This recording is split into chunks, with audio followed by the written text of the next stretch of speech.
Bill, it's time for a playoff semi-final here at the racecourse ground. First and foremost, how much are you and the players looking forward to it? Yeah, well listen, this is what we set out at the start of August to try and get the club out of the division.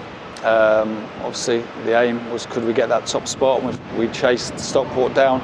It wasn't to be, but now we've got a home tie in the semi-final of the playoffs, and it's a game we're looking forward to. You know, we've had a decent week. I think our field preparation has been good, and there's a nice focus about the group going into the game. Yeah, these are big occasions and often unpredictable games as well, but what do you think is the key in your experience to winning on days like these? Yeah, I think, you know, like I've said all season, when the big games have come, it's the focus here at the racecourse on using the atmosphere to lift us, playing the way we've played all season, and making sure that the performance reflects that and also represents the club and our supporters in a performance which what they've seen all season. So yeah, we know there's going to be extra tension in the air, but it's about the performance level. We've looked at Grimsby closely, we've played them here not that long ago and won. We've looked at the game against Notts County in previous games, and I feel we've got a clear direction of what's required to get through. And it's up to us as a group to implement that tomorrow. Yeah, and that's important, isn't it, to almost separate the occasion from the task in hand? Yeah, without doubt. You know, it's you know, we've enjoyed playing at home. You know, the atmosphere has been great, and you know, we want to be aggressive. We want to be on the front foot. We want to press Grimsby all over the pitch. And like we said right at the start of the season, that any team who comes here has got to know they've been in a really, really tough game. And I think the majority of the time that's what's happened. You know, we know Grimsby are a good side. They had a great result during the week, but we've got a good team as well, and you know, we need to perform, you know, at our best or close to that. And if we do, I feel we've got a very good chance of progressing.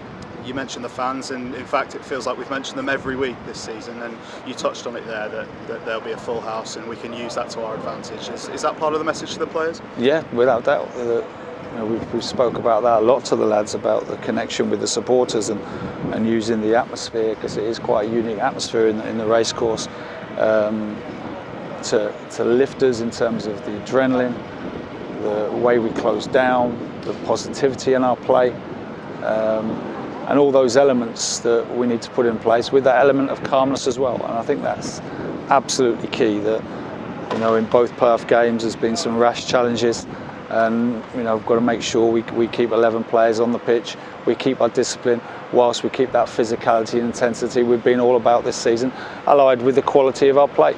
And yeah, there's a lot of qualities we're looking to put in place tomorrow, but it's only what we've tried to implement all season. You mentioned things like keeping 11 players on the pitch. You can only choose 11. That must be difficult ahead of a game like this. Yeah, it's always difficult, because I've mentioned many times that what's been key for us this year is the lads out of the team have been great, you know, and in terms of the standards of training, players who've come off the bench, players who've come in the team have been great, and that's been key to get us to where we are. And yeah, but unfortunately there's that rule that there's 11 starters and 5 subs, and there will be some disappointed players tomorrow. But one thing I'm absolutely sure, whether the lads are starting on the bench or sat in the stand, there'll be a great unity in that dressing room. Just finally on that, Phil, are there any injury updates you can give us ahead of the weekend? Yeah, no, nothing new from the weekend. Great. Thanks, Phil. Thank you. Cheers.